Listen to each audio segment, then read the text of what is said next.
The wooden wheels of the wagon creaked to a halt outside the general store in Timber Ridge, Montana Territory, 1878. Sarah Brennan gripped the sides of her wheeled chair as her father climbed down, not bothering to help her as he usually did. His face was stone, his jaw set in that terrible way she'd come to recognize over the past 3 months since the accident. "This is where you'll stay," he said flatly, not meeting her eyes. "The proprietor needs help with bookkeeping. You'll earn your keep." Sarah's throat constricted. "Papa, please. I can still help at home.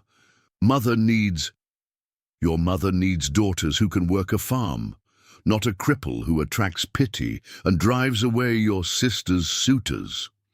He pulled a small leather purse from his coat and pressed it into her hands.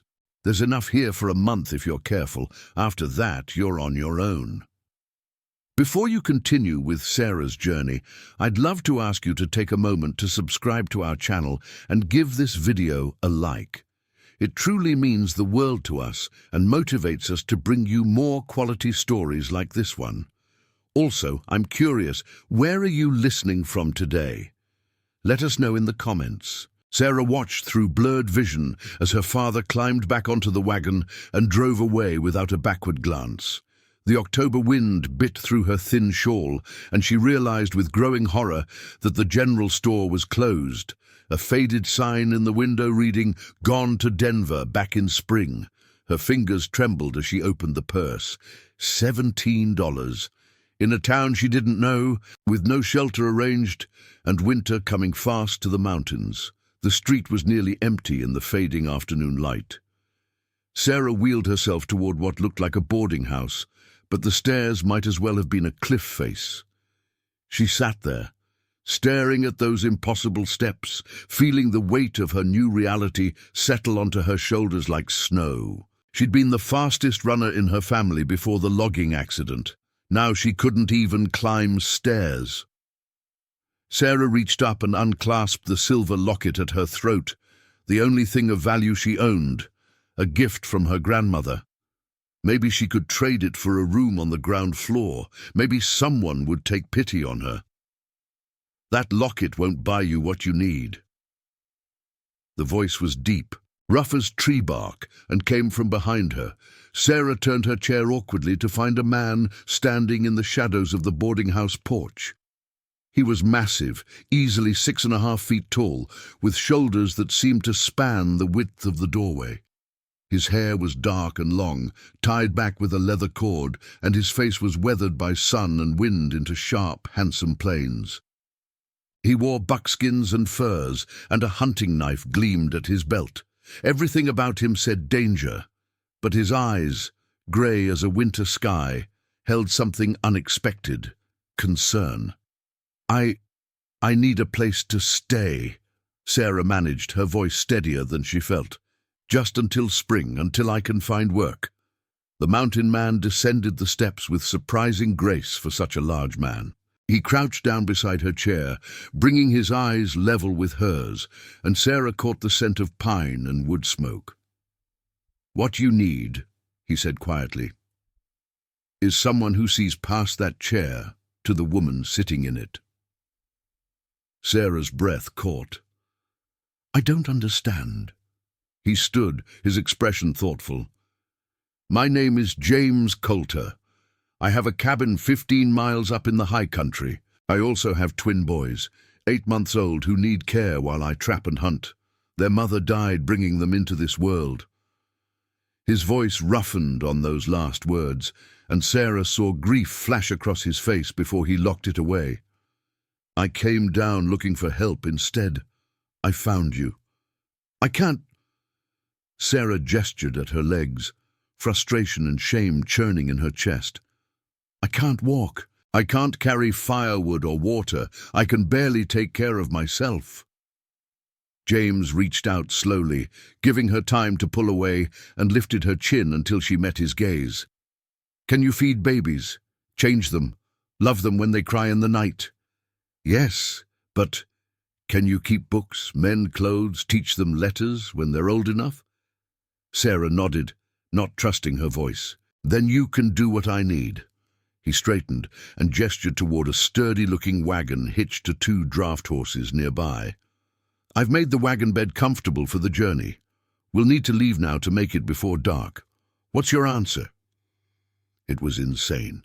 Going into the wilderness with a stranger, dependent on his goodwill, more vulnerable than she'd ever been. But Sarah looked at the empty purse in her lap, the boarding house stairs she couldn't climb, and the town that had no place for her. "My name is Sarah Brennan," she said, squaring her shoulders, "and yes, I'll come." Something that might have been respect flickered in James's eyes. Without asking permission, he bent and lifted her from the chair with the same ease someone might lift a child. Sarah gasped and instinctively grabbed his shoulders, feeling the iron-hard muscle beneath the buckskin. "Go slow," she whispered. "My right leg. The bones healed wrong. It hurts when—" "I'll die before I hurt you," James said, and the fierce certainty in his voice made her believe him. He settled her carefully in the wagon bed, which he'd lined with furs and blankets, then went back for her chair, securing it with practiced efficiency. As they rolled out of Timber Ridge, Sarah watched the sun paint the mountains gold and tried not to think about how she'd just placed her entire life in the hands of a man she'd known for less than 10 minutes. The journey took 3 hours, winding up steep mountain trails that would have been impossible for Sarah's chair. James drove with quiet competence, occasionally pointing out landmarks: a lightning-struck pine, a creek where elk watered, an eagle's nest high in the rocks. "The boys are with Running Deer, a Shoshone woman who trades with me," he said as the trail leveled out. "She's been caring for them this past week, but she has her own family to tend. She can't stay longer." "What are their names?" Sarah asked. "Thomas and Samuel, Tommy and Sam." For the first time, his stern expression softened. "They look like their mother. Light hair, blue eyes, lungs like mountain lions." Despite her anxiety, Sarah smiled. "Healthy lungs are good." The cabin appeared suddenly around a bend, a solid log structure with a stone chimney nestled in a clearing beside a rushing stream. Smoke rose from the chimney, and Sarah could hear the thin wail of babies crying even from a distance. James pulled the wagon right up to the cabin door and carried Sarah inside before she could take in much of the exterior. The interior was surprisingly neat. One large room with a sleeping loft above, a stone hearth with a fire crackling, a sturdy table and chairs, shelves lined with supplies, and 2 wooden cradles near the fire. A native woman with silver-threaded black hair and kind eyes looked up from where she was trying to soothe 2 red-faced, squalling infants. Relief flooded her features when she saw James. "They will not take goat milk today," she said in accented English, looking frazzled. "Only crying." James set Sarah in a chair near the cradles and immediately went to the babies, his large hands surprisingly gentle as he checked them over. No fever, not too hot, not too cold. He looked at Sarah, and she saw real worry in his eyes. "I don't know what's wrong." Sarah leaned forward, studying the babies. They were beautiful, with downy blonde hair and faces scrunched in misery. But they didn't look sick, they looked lonely, missing something fundamental. "May I?" she asked. James nodded and carefully lifted one of the crying infants, Tommy, based on the small birthmark on his left hand that James had mentioned. Sarah took the baby and cradled him against her chest, and she began to hum, an old lullaby her grandmother had sung. Within moments, Tommy's cries softened to whimpers, then to quiet snuffles. He turned his face into Sarah's chest, rooting, seeking. Understanding dawned. "James," Sarah said quietly, meeting his eyes. "They're not just hungry for milk. They're hungry for touch, for warmth, for being held close to a heartbeat." She paused, choosing her words carefully. "Running Deer has been caring for them, but she can't be here all the time. They need constant presence. They need a mother." James picked up Samuel and tried to soothe him the same way, but the baby continued to wail. With a helpless look, he handed Sam to Sarah as well. She adjusted her position, cradling both babies against her chest, humming steadily, and within minutes both boys had quieted. Their tiny fists curled against her dress. Running Deer smiled softly. Now they have what they need. She gathered her things and spoke to James in a language Sarah didn't understand, then turned to Sarah. "You are broken in body but whole in spirit. This is what matters here." She touched Sarah's shoulder gently before leaving. James stood awkwardly by the fire, watching Sarah with his sons. I'll get your things from the wagon, get you settled." "James." Sarah waited until he looked at her. "Your friend was right. I am broken in body. I'll need help with many things, bathing, dressing, getting in and out of bed. I can't fetch water or chop wood. I can't run if there's danger. If that's more than you bargained for, tell me now." He crossed the room in 3 long strides and crouched beside her chair again, so close she could see the gold flecks in his grey eyes. "Sarah Brennan," he said, his voice low and intense. "I see a woman worth saving, and I see a woman who's already saving my sons. Your legs don't work the way they used to. So what? Your heart works fine, and that's what they need. That's what I need." Tears pricked Sarah's eyes. "Her family rejected her for her broken leg," she whispered, repeating her father's words, "but the mountain man embraced her for her heart." James reached out and gently wiped away a tear that had escaped down her cheek. "Together," he said simply. "We'll figure this out together." The first weeks were harder than Sarah had imagined. The cabin had been built for a man who could walk, supplies on high shelves, the privy outside and down a small slope, the sleeping loft accessible only by ladder. But James adapted with practical efficiency. He built a ramp to the privy and cleared a smooth path. He reorganized the cabin so everything Sarah needed was within reach. He carved a wooden handle she could hook to pull herself from chair to bed, and reinforced the bed frame so it could support her when she needed to shift position. He never made her feel helpless. When she struggled, he would simply say, "Different problem, same solution, we figure it out." The babies thrived under Sarah's care. She couldn't walk with them, but she could sit and hold them for hours, singing and talking and loving them with a fierceness that surprised her.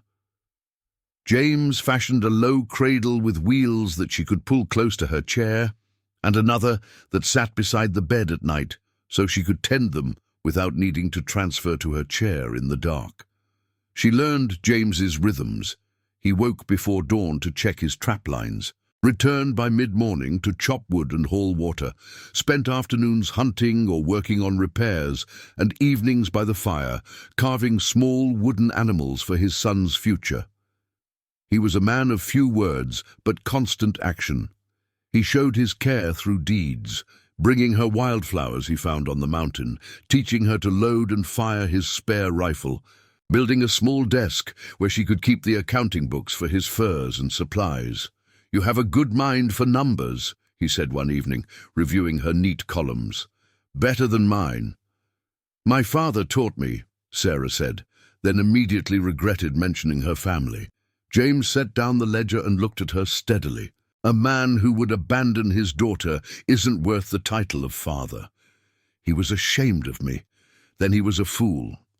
James leaned forward, his elbows on his knees, his eyes never leaving hers. "Sarah, I need you to understand something.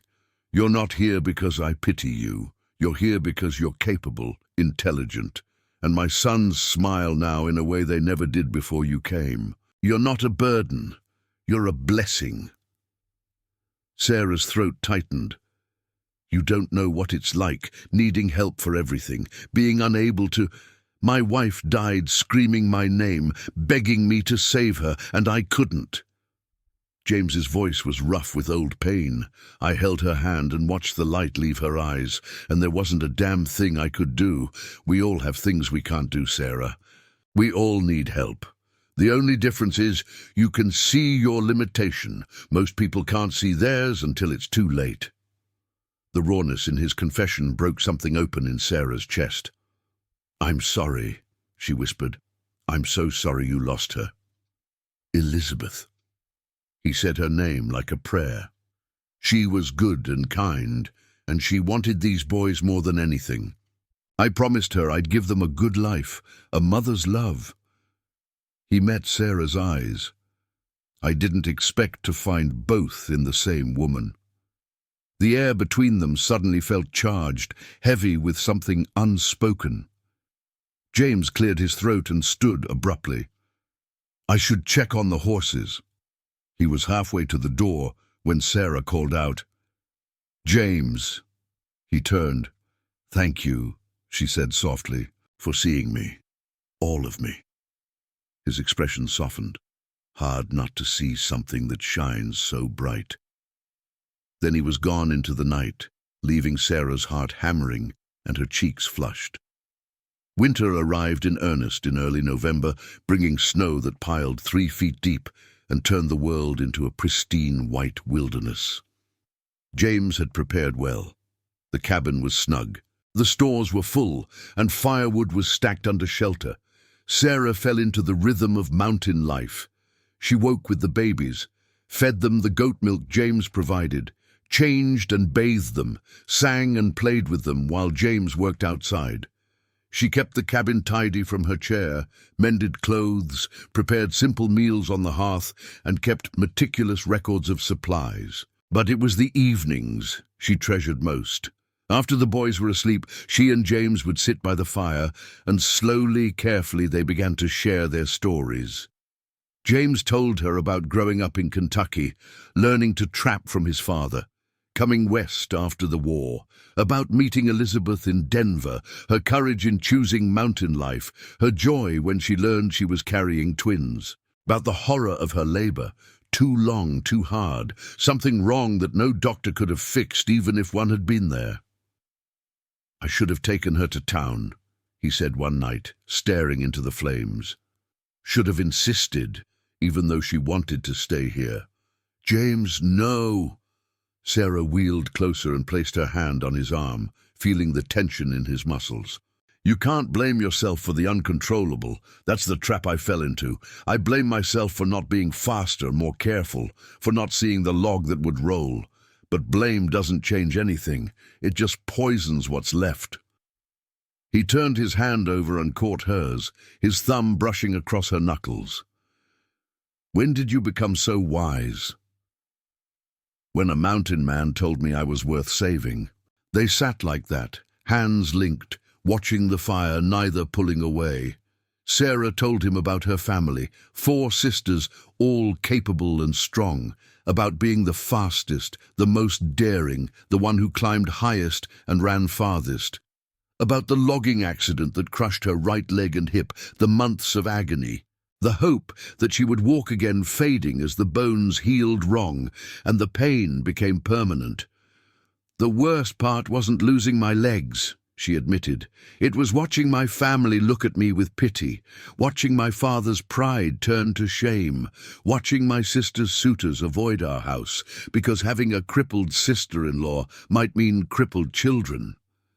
James's jaw tightened. Ignorance and cruelty, but common.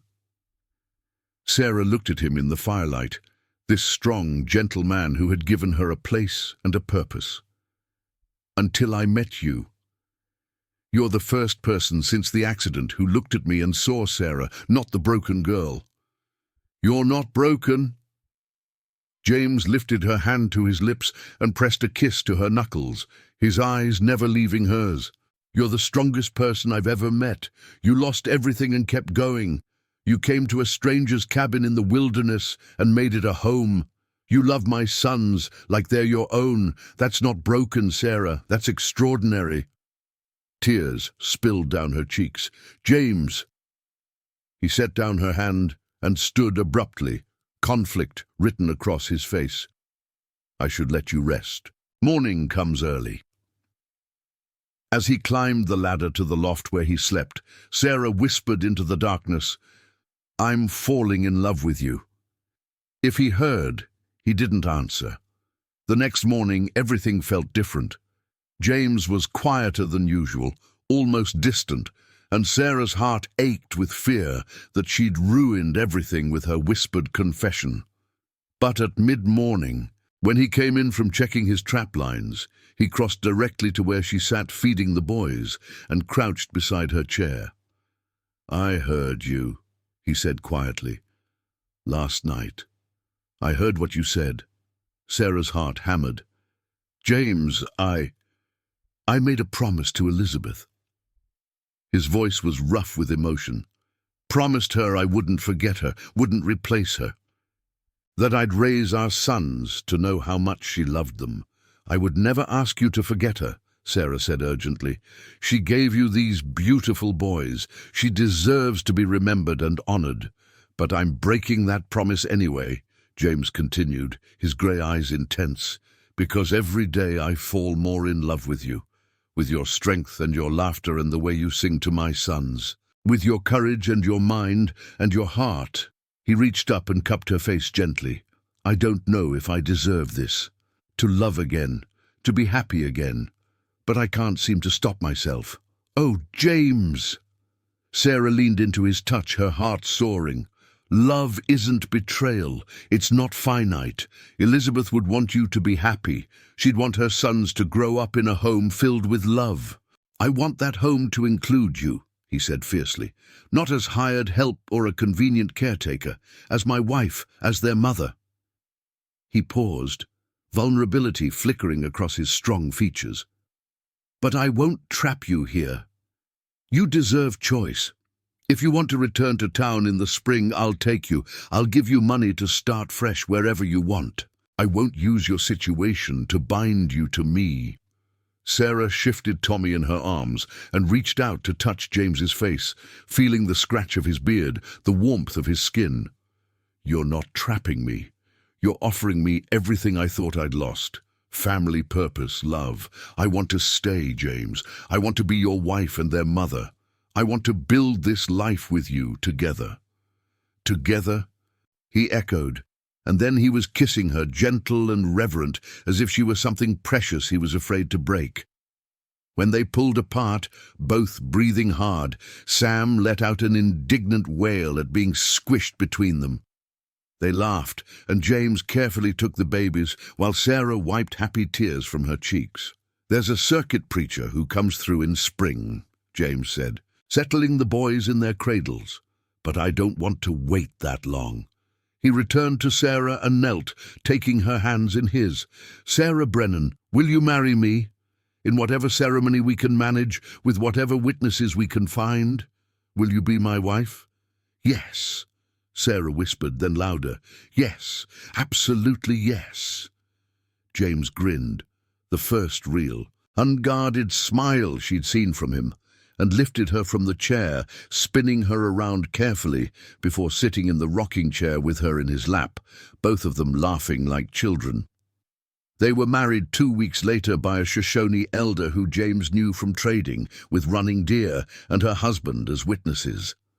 The ceremony blended traditions, Christian vows and native blessings, spoken in the cabin with the twins cooing in their cradles and snow falling softly outside. Sarah wore a simple dress of soft buckskin that Running Deer had helped her make, decorated with intricate beadwork. James wore clean clothes and had trimmed his beard, and he looked at Sarah like she was the answer to every prayer he'd never dared to speak. "I promise to love you," James said, holding both her hands, his voice rough with emotion. "To honor you, to see you, really see you, every day for the rest of my life. To carry you when you need carrying, and to let you carry me when I need strength. To build this life with you, together." "I promise to love you," Sarah echoed, tears streaming down her face. "To trust you, to be your partner in all things. To love your sons as my own. To choose you every day, no matter what comes. Together." When James kissed her, Running Deer and her husband cheered softly, and the twins, as if on cue, began to babble happily. That night, after their guests had returned to their own camp and the babies were finally asleep, James carried Sarah to their bed. He'd moved his things down from the loft weeks ago, saying it made more sense to be on the same level as the babies, but they both knew the real reason. Sarah. James set her down gently and sat beside her, suddenly uncertain. "I need you to tell me what you need, what you can do, what hurts, what doesn't. I want to love you properly, but I don't want to cause you pain." Sarah reached up and pulled him down for a kiss. "Go slow," she whispered against his lips. "My right side is more sensitive, and sometimes I need to adjust position because of the pain. But James—" She looked into his eyes, letting him see all her trust, all her love. "I'm not fragile. I'm not going to break. I want this. I want you." "I'll die before I hurt you," he murmured, echoing his promise from that first day. What followed was tender and passionate, careful and wild, a dance of discovery where words weren't necessary. James was patient and attentive, watching her face, learning her body, following her guidance. And Sarah, who had thought herself undesirable, broken, found herself cherished and whole in his arms. Afterward, wrapped in furs and each other, James pressed a kiss to her temple and whispered, "Thank you." "For what?" "For choosing me, for giving me a reason to live instead of just survive." Sarah tangled her fingers with his. "Thank you for seeing me, for wanting me, exactly as I am." "You're not broken," James murmured sleepily. "You're perfect." Winter deepened, and the little cabin became a world unto itself. Sarah learned to move through the space James had adapted for her with increasing confidence. She grew stronger in her upper body, from lifting and caring for the twins, from pulling herself up and down, from the everyday work of living. James taught her to shoot, setting up targets in the clearing on days when the weather allowed. He'd stand behind her, his arms around her, helping her brace the rifle, and Sarah would hit target after target, her aim getting truer each time. "You're a natural," he said with pride after she hit a pine cone from 30 yards. "I have a good teacher." She turned in his arms and kissed him. "And motivation. If I'm going to be a mountain wife, I need to pull my weight." "You already do," James said seriously. "Sarah, you transformed this place. Before you came, it was just a shelter. Now it's a home. The boys are thriving. I'm happy in a way I never thought I'd be again. That's worth more than any hunting skill." But Sarah persisted, and by spring she could load and fire both rifle and pistol with confidence. She couldn't track or trap, but she could protect the cabin if James was away. She couldn't haul water, but she could purify and ration it efficiently. She couldn't chop wood, but she could maintain the fire and cook meals that made James close his eyes in appreciation. They were a team, each compensating for what the other couldn't do, both contributing what they could. The twins grew rapidly, becoming more alert and interactive. They would light up when Sarah sang to them, reaching for her with chubby hands. They'd calm instantly when James held them against his broad chest, the rumble of his voice soothing them. One afternoon in late March, Sarah looked up from where she was playing with the boys on a blanket by the fire to find James watching them with an expression of such profound contentment that it made her breath catch. "What are you thinking?" she asked. "That Elizabeth would have loved you," he said quietly. "That she'd be grateful her sons have you as their mother. That she'd understand why I love you, because you're the kind of woman who deserves to be loved." "James, I'm not comparing," he said quickly. "Elizabeth was Elizabeth. You're you. I loved her. I love you. Both things can be true." "I know."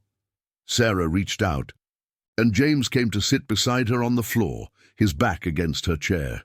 "Tell me about her. I want the boys to know their first mother." So James told stories. About Elizabeth's terrible cooking before she learned, about her fear of the goats, about her joy at feeling the babies move. Sarah listened and laughed and cried a little, and she tucked the stories away in her heart to share with the boys when they were older. When spring finally broke through, the world exploded into color and life. The snow retreated, wildflowers carpeted the meadows, and the creek ran high and fast with snowmelt. James had to travel to the trading post to sell his winter furs and buy supplies. He didn't want to leave Sarah alone with the twins, but there was no choice. The trip would take 4 days, round trip, and the babies were too young for such a journey. "You'll be fine," he said for the 10th time, checking and rechecking supplies, making sure Sarah had everything she needed within reach. "The door bars from inside. You have the rifle and pistol. Running Deer will check on you tomorrow." "James," Sarah wheeled over and took his hands. "We'll be fine. You've prepared everything perfectly. The boys and I will be here when you get back." He pulled her up into his arms and kissed her deeply. "I love you, Sarah Coulter." "I love you too. Now go before the trading post closes for the season." Sarah stood in the doorway, because James had built her parallel bars and she'd been practicing building strength, learning to bear weight on her left leg for short periods, and watched him ride away down the mountain trail. That first day went smoothly. Sarah cared for the twins, practiced her standing exercises, prepared meals, and kept the cabin tidy. When Running Deer arrived at mid-morning the second day, Sarah was nursing Sam while Tommy napped, and everything was peaceful. Running Deer smiled. "You are good mountain wife." "Thank you. Would you like some tea?" They were sitting by the fire, babies on a blanket between them, when Running Deer suddenly tensed. She stood and moved to the window, her face going hard. "What is it?" Sarah asked, alarm spiking. "3 men," Running Deer said quietly, "coming fast, not traders." She turned to Sarah, her eyes urgent. "Bar the door when I leave. Do not open for anyone but James. I will bring my husband and sons." "Running Deer, wait!" But the woman was already slipping out the back and disappearing into the trees with the speed of someone who knew how to be invisible in the forest. Sarah's heart hammered as she wheeled to the door and dropped the heavy bar into place. She moved to the rifle, loading it with trembling hands, then positioned herself where she could see out the window while staying hidden from view. 3 men on horseback emerged from the tree line, rough-looking men in dirty clothes, with hard faces and hungry eyes, not trappers or traders, drifters, probably outlaws. They pulled up in front of the cabin, and the largest one, a bear of a man with a scarred face, called out, "We know you're in there! Saw smoke from the chimney! We just need supplies and a warm fire for the night." Sarah said nothing, barely breathing. "Come on now," another man wheedled. "We mean no harm. Winter was hard. We're just passing through." The third man, lean and mean-looking, rode closer to the cabin. "Pretty sure I heard babies crying earlier. Woman alone with babies shouldn't be unfriendly to men who could protect her." The implication in his voice made Sarah's skin crawl. She glanced at the twins, miraculously still asleep, and tightened her grip on the rifle. "Last chance!" the scarred man called. "Open the door, or we'll open it for you." Sarah wheeled to the window on the side, and with great difficulty managed to open it enough to angle the rifle barrel through. She aimed for the ground near the horses and fired. The shot cracked through the clearing, and the horses reared and spooked. The men cursed and fought to control their mounts. "Next one won't be a warning," Sarah shouted, her voice stronger than she felt. "Leave now, or I'll put the next bullet where it counts." The scarred man got his horse under control and glared at the cabin with pure hatred. "You just made a mistake, woman. We're going to—" An arrow thudded into the ground at his horse's feet. Then another, then another. Running Deer's husband and 3 grown sons emerged from the tree line, bows drawn and rifles ready. Running Deer herself appeared on the cabin's roof. Somehow she'd climbed up, with her own bow trained on the scarred man. "Leave," Running Deer's husband said, his voice carrying absolute authority. "Or die. Choose now." The outlaws looked at the five-armed Shoshone, looked at the cabin where Sarah presumably had them in her rifle sights, and made the smart choice. They turned their horses and rode hard down the mountain trail, not looking back. Running Deer dropped lightly from the roof and came to the door. "Sarah, you are safe." Sarah opened the door, her hands shaking now that the danger had passed. "Thank you. Thank you so much." "This is what neighbors do." Running Deer squeezed her shoulder. "You did well. You stood and fought. James will be proud." But Sarah couldn't stop shaking. What if they came back? What if James had been delayed? What if the twins had started crying at the wrong moment? Running Deer's family stayed through the night, keeping watch, but Sarah barely slept. She held the twins close and counted the hours until James would return. He arrived late the next afternoon, riding hard, his face tight with worry. "I met Running Deer on the trail," he said, dismounting before his horse had fully stopped. "She told me what happened.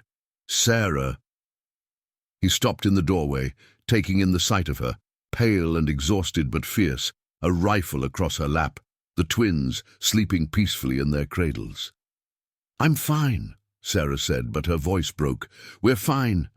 But James, I was so scared. What if I couldn't protect them?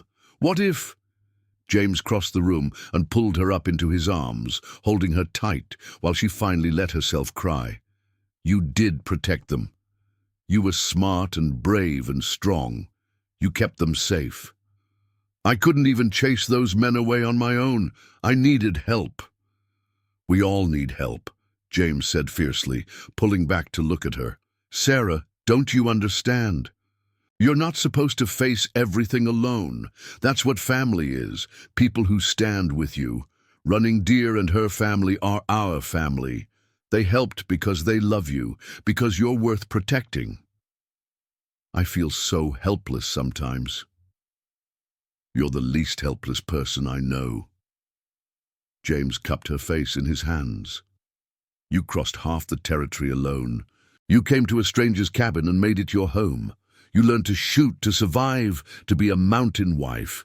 You stood between danger and my sons and didn't flinch. Sarah, you're not helpless. You're a warrior." Sarah looked up at this man who saw her so clearly, who loved her so completely, and felt something settle in her chest. She was different now than she'd been before the accident. But different didn't mean less. Different meant adapted, changed, strong in new ways. "Together," she whispered. "Together," James agreed, and kissed her. The circuit preacher arrived in late May, a cheerful Methodist minister who traveled the mountain communities performing marriages, baptisms, and funerals. James and Sarah had already been married in the Shoshone way, but they wanted the legal recognition as well. They gathered in the clearing outside the cabin on a perfect spring morning, James and Sarah, the twins in a wicker basket, Running Deer and her family, and a handful of trappers James knew from trading. Sarah wore the same buckskin dress, now adorned with more beadwork that Running Deer had added. James wore his best clothes and had carved matching bands from elk antler for them to exchange. The preacher smiled at them and said, "I understand you two have quite a story." "We do," James said, his hand tight around Sarah's, "and we're just getting started." The ceremony was simple but beautiful. When the preacher asked if James would take Sarah as his wife, James said, "I already did. But I'll say it again as many times as she needs to hear it. I choose her. Every day, in every way, I choose her." When it was Sarah's turn, she looked up at James and said, "Her family rejected her for her broken leg, but the mountain man embraced her for her heart. And now I get to spend my life loving him back. Yes, forever, yes." They exchanged bands, and when the preacher pronounced them married, James lifted Sarah out of her chair and kissed her while their friends cheered. That evening, after the guests had left and the twins were asleep, James carried Sarah outside to watch the sunset, paint the mountains gold and purple. "Do you miss it?" Sarah asked quietly. "Your life before, the freedom." James shook his head. "I wasn't free before you. I was alone. There's a difference." He settled her more comfortably in his arms. "You gave me a reason to build instead of just survive. You gave my sons a mother. You gave me a partner and a lover and a friend. You gave me everything that matters." "You gave me the same," Sarah said, touching his face. "You saw me when I couldn't see myself. You gave me a home when I had none. You loved me when I thought I was unlovable. Then we're even." "No," Sarah smiled. "We're blessed."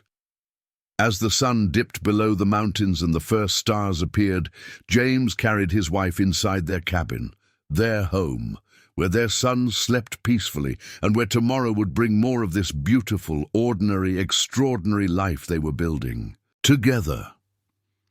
The years that followed were not easy, but they were good. Sarah and James added to their family, first a daughter with James's grey eyes and Sarah's determination, then another son with his mother's blonde hair and his father's quiet strength.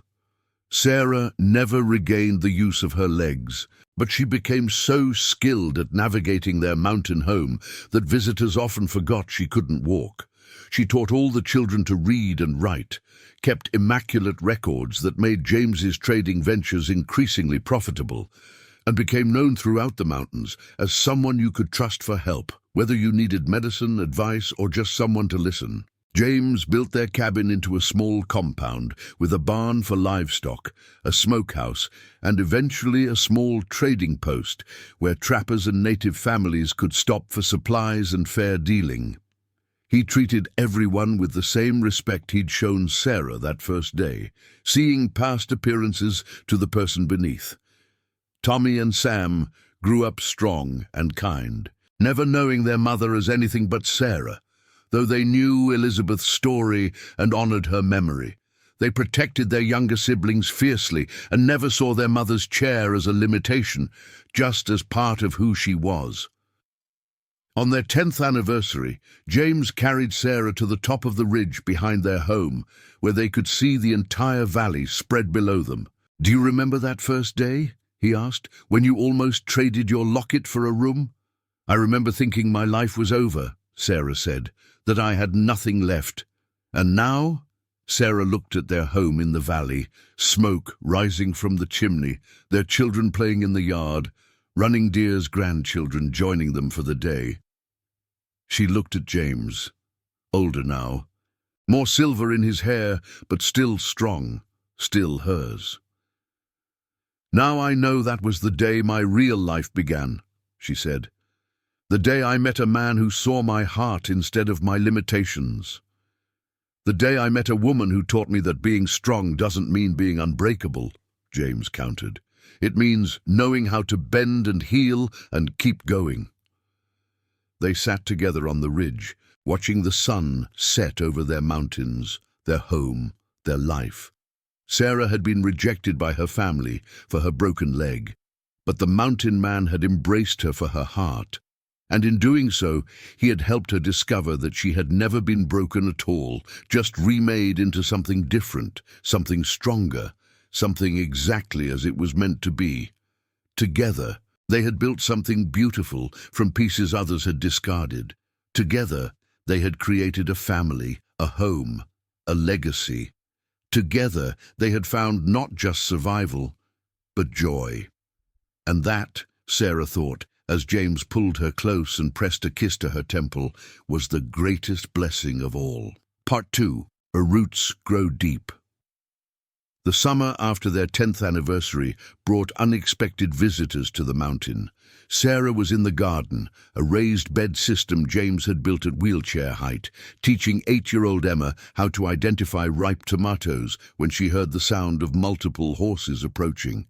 James emerged from the trading post, his hand instinctively moving to the rifle he kept near the door, But he relaxed when he recognized the lead rider, a U.S. Marshal named Tom Crawford, who occasionally stopped by when tracking outlaws through the territory. "Crawford!" James called in greeting. "What brings you up the mountain?" The marshal dismounted, but his usual easy smile was absent. Behind him, 3 other riders waited, and Sarah's breath caught when she recognized the woman in the center, her sister, Margaret. "James, Sarah," Crawford said, his tone apologetic. "I'm escorting Miss Brennan and her companions. They've been searching for you, Sarah, asked around Timber Ridge until someone mentioned you might be up here." Margaret dismounted, and Sarah saw she'd aged considerably in 10 years. Her face was harder, thinner, with new lines around her mouth. Behind her, 2 men in expensive Eastern clothes looked around the mountain homestead with barely concealed disdain. "Sarah." Margaret's voice was stiff, formal. We need to talk." Emma pressed close to Sarah's side, and Tommy and Sam emerged from the barn, sensing tension. James crossed to stand behind Sarah's chair, his presence solid and reassuring. "Margaret." Sarah kept her voice neutral. "What do you want?" "Father is dead." Margaret said it bluntly, without emotion. "Died 6 months ago. Left the farm to me and Catherine, but there are complications. Legal issues about the property division. The lawyer says we need all 5 daughters to sign papers, or the estate goes into probate for years." One of the men stepped forward, pulling documents from a leather case. "Mrs. Coulter, I'm Edmund Price, attorney for the Brennan estate. If you could simply sign these papers, we can resolve—" "No," James said flatly, "not until we've read every word and understood exactly what she's signing." Price's expression soured. "Mr. Coulter, surely a simple property matter doesn't require—" "My wife doesn't sign anything without understanding it completely," James interrupted, his voice carrying that edge of mountain steel that made even aggressive men reconsider. "That's not negotiable." Sarah placed her hand on James's arm, then looked at her sister. "Why now, Margaret? Father disowned me 10 years ago. Left me in a strange town with $17 and no way to survive. Why should I help you now?" Margaret's facade cracked slightly. "Because despite everything, you're still my sister. Because Father was wrong and I should have stood up for you. I didn't, and I'm sorry." Her voice dropped. "Please, Sarah, Catherine and I will lose everything if this goes to probate. The farm, the house, everything Father built." Sarah studied her sister, remembering the girl who'd braided her hair, who'd taught her to sew, who'd cried when Sarah was hurt but hadn't fought when their father abandoned her. "You can stay the night," Sarah said finally. "We'll read the papers. If they're fair and don't try to cheat me, I'll sign. But that's all I'm promising." That evening, after the children were in bed and Margaret's party was settled in the barn loft, Sarah and James sat at the table with the estate documents spread between them. "This section here," James pointed with a scarred finger, "it says you're signing away any claim to the property in exchange for your portion already received." "What portion did you receive?" $17, Sarah said bitterly. 10 years ago. That's not a fair portion of a working farm." James's jaw tightened. "They're trying to buy you off cheap." Sarah looked at the papers, then at the walls of the cabin she'd made into a home, at the trading post outside that provided a good living, at the garden and the barn, and all the evidence of the life she and James had built from nothing. "I don't want the farm," she said quietly. "I don't want anything from my father's estate, but I also won't let them cheat me and call it justice." The next morning, Sarah called Margaret into the cabin alone, while James kept the lawyer and his companion occupied outside. "Sit," Sarah said, gesturing to a chair across from her. Margaret sat stiffly, her eyes taking in the neat cabin, the children's drawings on the walls, the evidence of a full, happy life. "You've done well for yourself." I have. Sarah met her sister's eyes. No thanks to our family. Margaret flinched. I know. Sarah, I know what Father did was wrong. What we all did, standing by and letting it happen, was wrong. But he was so sure you'd never survive, never find anyone who would... She stopped, her face flushing. Who would want a cripple? Sarah finished, her voice hard. That's what he thought, wasn't it? That I'd be a burden no one would choose to carry? Yes, Margaret whispered. And I'm ashamed I believed him. But Sarah, you have to understand. No, I don't. Sarah's voice cracked like a whip. I don't have to understand abandoning your sister when she needed you most. I don't have to forgive betrayal just because time has passed. She took a breath, steadying herself. But I also won't become like Father, punishing you for not being what I needed you to be. She pulled out a piece of paper where she'd written out her terms. Here's what I'll do. I'll sign the papers saying I renounce claim to the farm.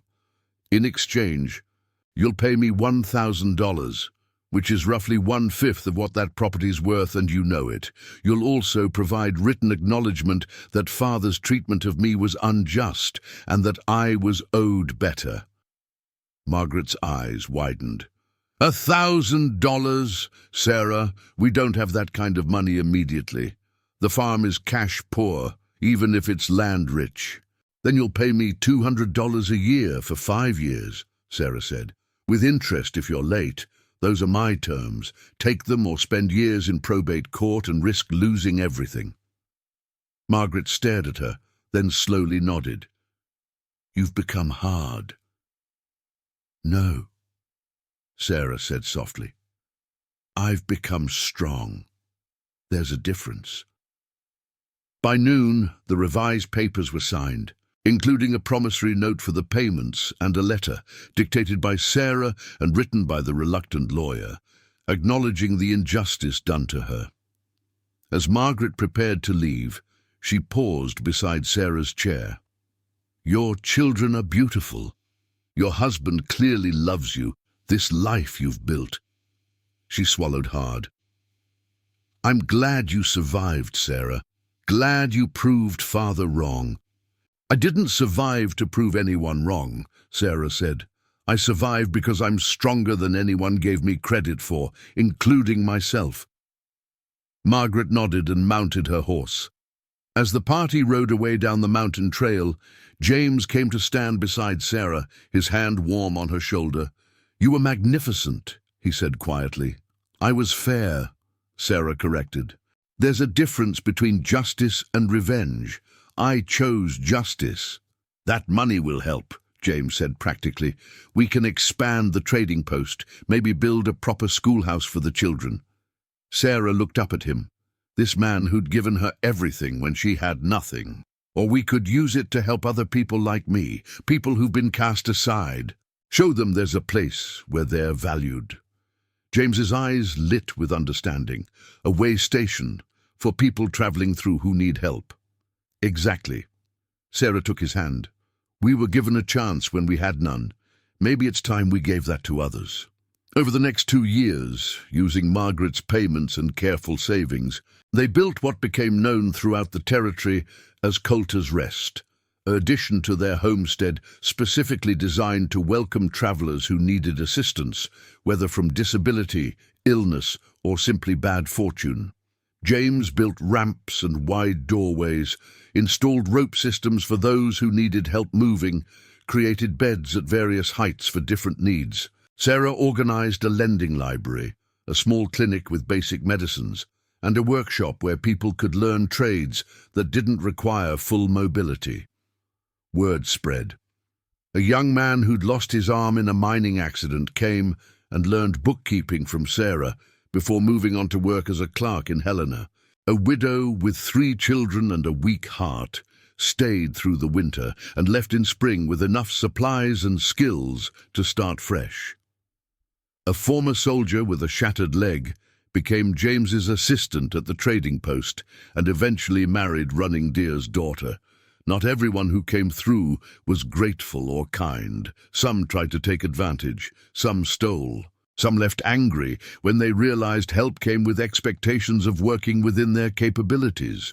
But more often, people left transformed, not healed in body necessarily, but healed in spirit. They left believing they had value and purpose. They left knowing they weren't broken, just different. One autumn evening, after putting the children to bed, Sarah and James sat on the porch they'd built, watching the stars emerge over the mountains. "Do you ever regret it?" Sarah asked. "Taking me in that first day? Your life would have been simpler without me." James was quiet for a moment, and Sarah's heart clenched until he spoke. "Simpler maybe, but emptier. Colder. Less." He turned to her, his eyes reflecting starlight. "Sarah, you didn't complicate my life. You completed it. Every challenge we faced, every adaptation we've made, every person we've helped, none of that would exist without you. You didn't burden me. You gave me purpose beyond survival." "I love you," Sarah whispered, tears streaming down her face. "I love you too." James lifted her from her chair into his lap, holding her close. 10 years ago, I was a man waiting to die, just keeping my sons alive until they didn't need me anymore. You taught me to live again, to hope, to dream bigger than my own grief." They sat together under the stars, wrapped in each other and the life they'd built, knowing that tomorrow would bring new challenges, new people who needed help, new opportunities to prove that love and purpose weren't limited by what a body could or couldn't do. Part 3. The Winter of Trials. The winter of 1889 came early and brutal, trapping Coulter's Rest under 10 feet of snow by mid-November. They had 6 guests staying in the way station, a young couple expecting their first child, a prospector with frostbitten feet, an elderly woman fleeing an abusive son, and 2 siblings whose parents had died of influenza.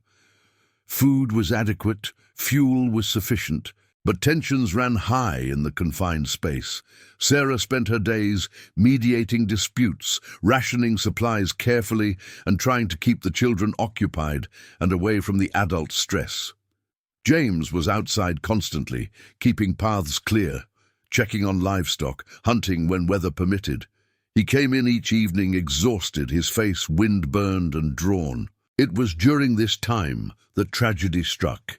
James had gone out one morning to check trap lines, promising to return by noon. When sunset came without him, Sarah tried to stay calm. He'd been delayed before. The snow was deep. He was experienced. But when full dark fell, and he still hadn't returned, fear turned to panic. "We have to search for him," Sarah said to the prospector. Ben, who despite his injured feet was the most capable of the guests. "Mom, in this weather, in the dark, we'd just get lost ourselves," Ben said gently. "Come morning, if he's not back, we'll organize a search." Sarah wanted to scream, to throw things, to magically make her legs work so she could go find her husband herself. Instead, she held her terror inside, put the children to bed with reassuring lies, and sat by the window all night watching for movement in the moonlit snow. James stumbled in just before dawn, frost in his beard, his left arm cradled against his chest, his face grey with pain.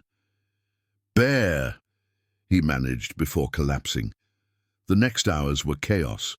Sarah directed Ben and the young husband to get James onto the bed, strip his frozen outer clothes, assess his injuries. The bear had swiped his left arm, tearing through muscle and leaving deep gashes.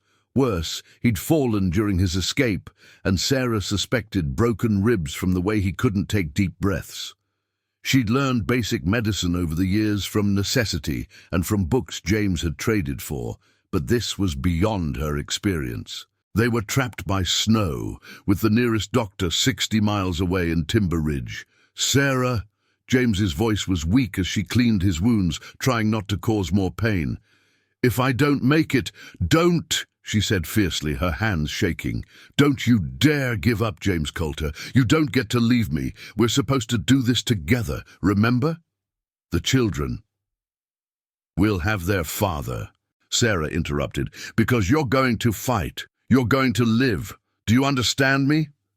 James managed a weak smile. "Yes, ma'am."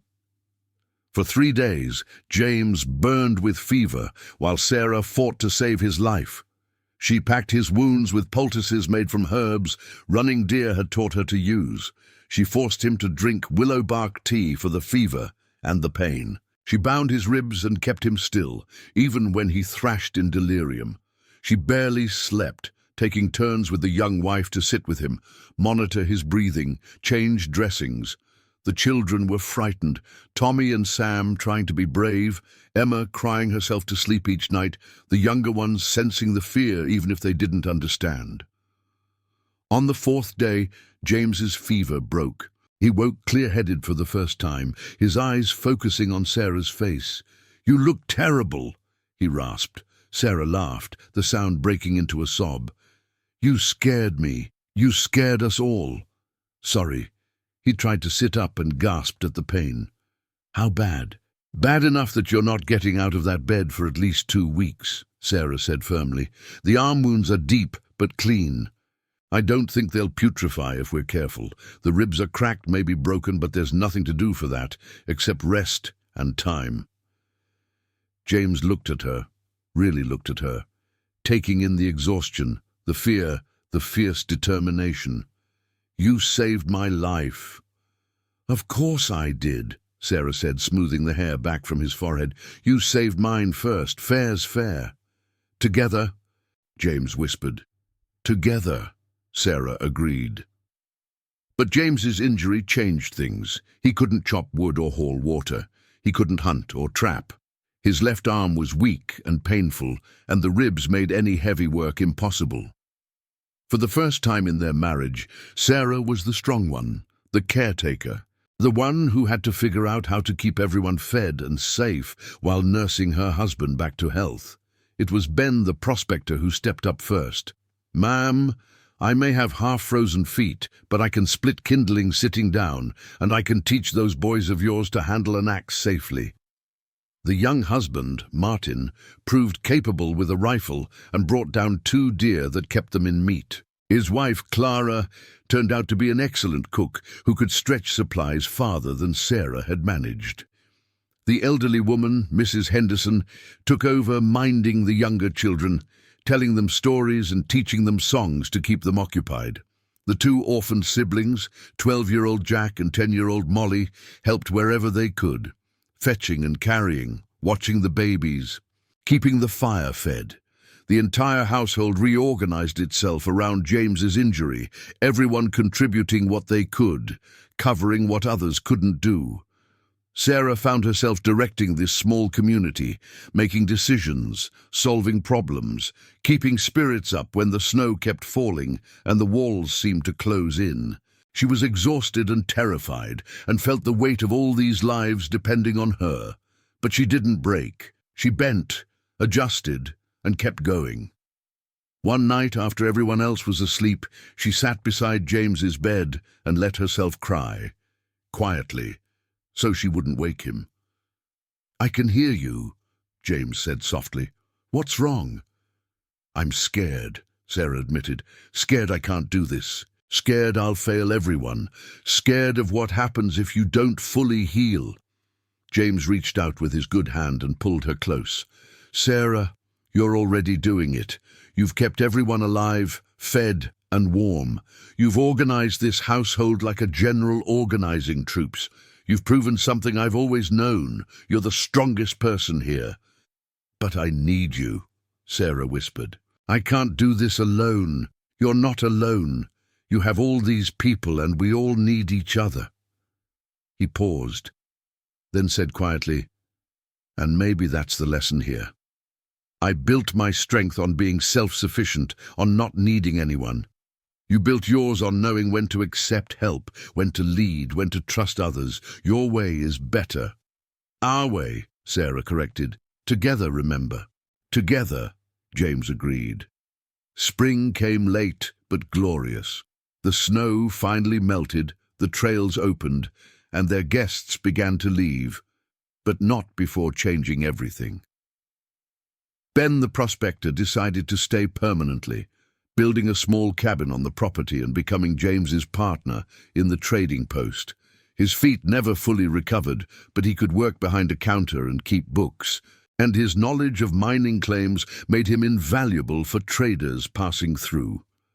Martin and Clara stayed until their baby was born, a healthy girl they named Sarah, in honor of the woman who'd sheltered them. When they left for Oregon, they promised to tell everyone they met about Coulter's Rest. Mrs. Henderson became a permanent resident, too old to travel further, but still useful, helping with children and teaching. Jack and Molly were officially adopted by Sarah and James, adding to their family and giving the children siblings who understood loss and survival. And James, though his left arm never regained full strength and the ribs ached in cold weather, learned to adapt. He learned to work one-handed when necessary, to ask for help without shame, to trust others, to do what he couldn't. "Now you know how it feels," Sarah said one evening, watching him struggle one-handed to repair a harness. James looked up and saw she was smiling. After a moment he smiled back. "I do, and I understand you better now." "We understand each other," Sarah corrected. "That's what matters." That summer, they held a celebration, a gathering of everyone who'd stayed at Coulter's Rest, everyone who'd been helped, everyone who'd contributed. Running Deer and her extended family came, the circuit preacher, trappers and traders, former guests who'd moved on but returned to say thank you. They roasted deer and elk, played music, told stories, and watched the children run wild in the meadow. Sarah sat in her chair with baby Sarah Clara on her lap. Martin and Clara had brought her back for the celebration and looked at everything they'd built. Not just the buildings, but the community. The network of people who'd learned that strength came not from perfection, but from connection. James stood behind her, his good hand on her shoulder, his injured arm in a sling he still needed occasionally. "Look at what we've done," he said quietly. "Look at what we've done together," Sarah corrected, leaning back against him. Around them, people laughed and talked and celebrated. Broken people, healed people, strong people who'd learned that those categories weren't mutually exclusive. And Sarah thought about that girl in Timber Ridge 10 years ago, desperate and afraid, ready to trade her grandmother's locket for a place to sleep. That girl had thought her life was over, but really, it had just begun. Part 4. Legacy of Love. 25 years after that first desperate day in Timber Ridge, Sarah Coulter sat on the porch of what had grown from a cabin into a sprawling homestead, watching her grandchildren play in the yard. Tommy, now 33, ran the trading post with Ben's son. He'd married Running Deer's granddaughter, and their 3 children were the most skilled trackers in the territory. Sam managed the livestock operations, his quiet competence with animals legendary. His wife was a Blackfoot woman he'd met while trading, and their twin daughters were already showing their mother's gift with horses.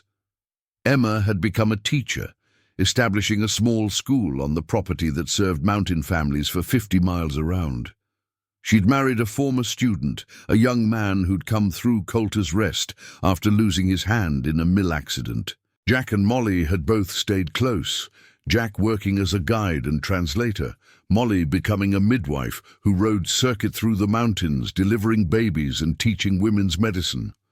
The younger children had scattered further, one to medical school in San Francisco, one to study law in Chicago, one who joined the cavalry against James's protests, but with his respect. Coulter's Rest had expanded far beyond what Sarah and James had imagined.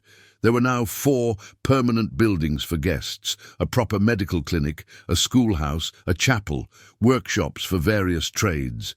At any given time, 15 to 20 people might be staying temporarily, and several families had settled permanently on surrounding land.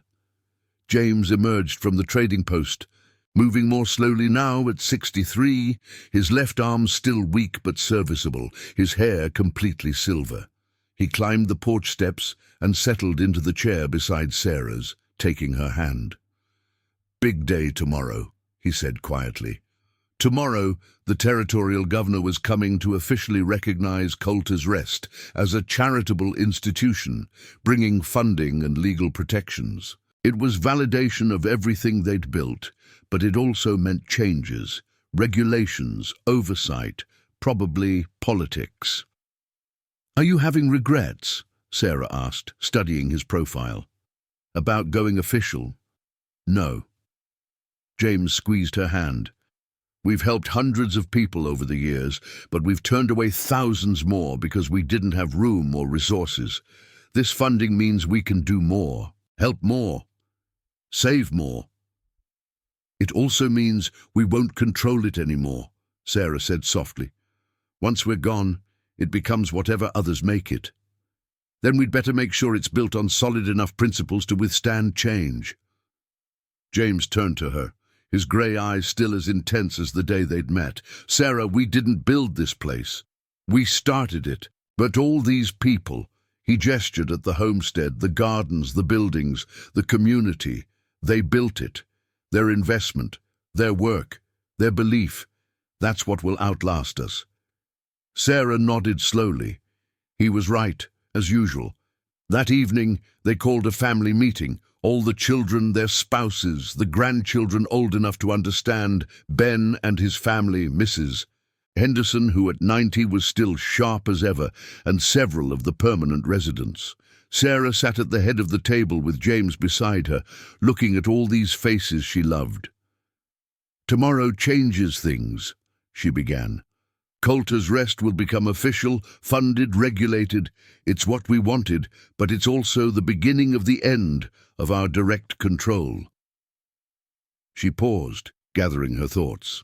"So tonight, I want to make sure you all understand what this place is really about."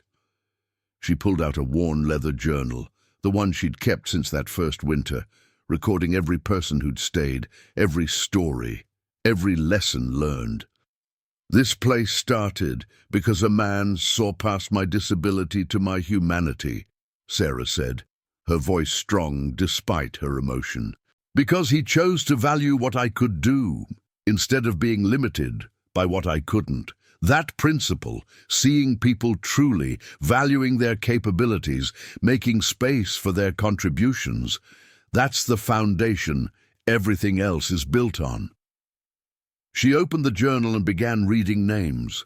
Robert Chen, Chinese railroad worker who lost both legs in a blast.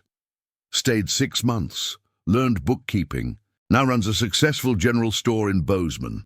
Maria Gonzalez fled abuse with 3 children and a broken jaw. Stayed 2 years, learned English and midwifery, now delivers half the babies in Silver Bow County. David Whitehorse, Crow warrior blinded in battle, stayed 1 year, learned to navigate by sound and touch, now teaches tracking and survival skills. The list went on. Dozens of names, hundreds eventually, each one a person who'd been seen as broken or useless or hopeless, and each one who'd found purpose and value at Colter's Rest. "These are the people who define this place," Sarah said. "Not the buildings, not the land, not the money that's coming. The principle that every person has value, regardless of what their body can or can't do. That's what must never change." Emma spoke up. "What if they try to make us limit who we help, focus only on certain types of disability or certain circumstances?" "Then we fight," James said firmly. "Politely, legally, but we fight. This place doesn't exist to help the deserving poor or the worthy disabled. It exists to help people, period." Tommy nodded slowly. "And what about money? If we're getting territorial funding, there will be pressure to show results, prove efficiency, demonstrate impact." "Then we document what we do," Sarah said. "We show them that investing in people who've been cast aside isn't charity, it's practical. These people become productive, contributing members of society. They pay taxes, run businesses, raise families, improve communities. Helping them isn't just moral, it's smart." The discussion continued for hours, planning and preparing for the changes coming. But what emerged wasn't fear of the future. It was commitment to the principles that had guided them from the beginning.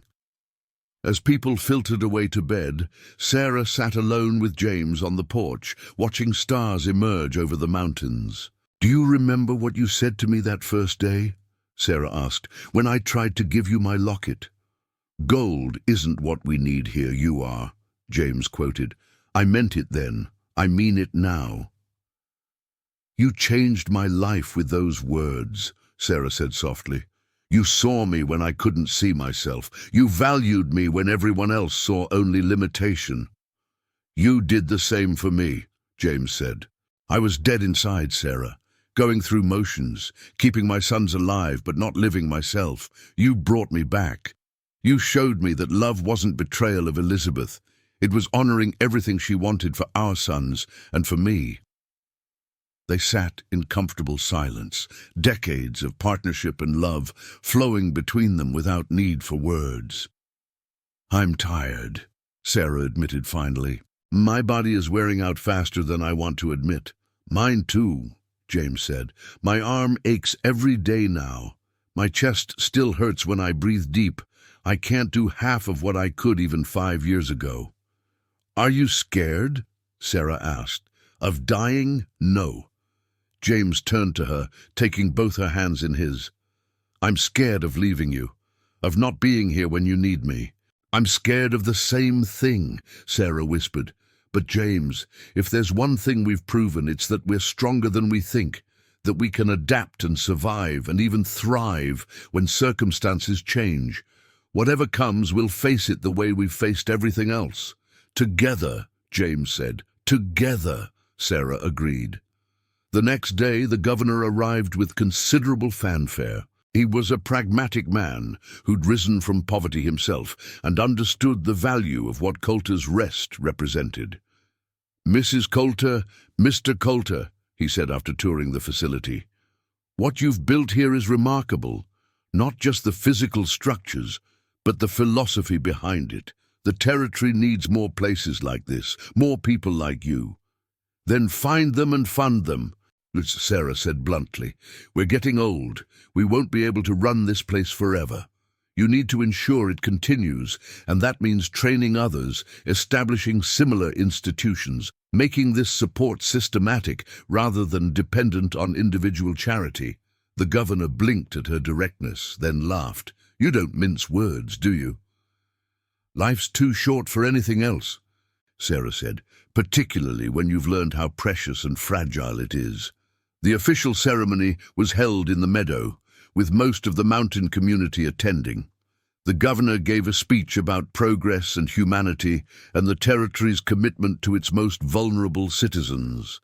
But it was Sarah's response that people remembered. She wheeled herself to the front, and the crowd fell silent. She was 61 now, her hair silver, her hands gnarled with arthritis, her body worn by decades of hard living and childbearing and the original injury that had never fully healed. But her eyes were bright and her voice was strong. 25 years ago, my father left me in Timber Ridge with $17 and no hope," she began. "He was ashamed of me because I couldn't walk. He thought I was worthless because my body didn't work the way he expected. He was wrong." She gestured at the homestead around them. "All of this, everything you see here, was built because one man looked past my disability and saw my value, because he created space for me to contribute what I could, instead of demanding I do things I couldn't. Because he understood that being whole doesn't mean being perfect. It means being exactly who you are and finding the place where that's enough." She paused, letting her words sink in. "Every person who has stayed at Coulter's Rest, every person who has been helped here, has taught us something. They've taught us that strength comes in many forms. That value isn't measured by what your body can do, but by who you are and how you show up for others. That community isn't about everyone being the same. It's about making space for everyone to be exactly themselves." She looked directly at the governor. "You want to honor us? You want to show gratitude? Then take this principle and spread it. Create more places like this. Change laws that discriminate against people with disabilities. Stop treating us like charity cases and start recognizing us as the valuable, contributing members of society we are. That's how you honor what we've built." The crowd erupted in applause, but Sarah was looking at James, who stood at the edge of the crowd with tears streaming down his weathered face. After the ceremony, after the speeches and the official documents and the photographs, Sarah and James slipped away to their favorite spot on the ridge, overlooking the valley. "That was quite a speech," James said, settling beside her. "I meant every word." Sarah took his hand. "James, whatever time we have left, whether it's years or months, I want to spend it knowing we did something that mattered, not just for us, but for everyone who comes after." "We did," James said firmly. "We proved that love isn't limited by circumstance, that value isn't dependent on ability, that broken things can be made into something beautiful if you're willing to see past the cracks to what's still whole inside." Sarah looked at him. Her husband, her partner, the man who'd saved her life by recognizing she was worth saving. "Her family rejected her for her broken leg," she quoted softly. "But the mountain man embraced her for her heart. And in doing so," James added, pulling her close, "the mountain man found his own heart healed." They sat together as the sun set over their mountains, over the life they'd built, over the legacy they were leaving.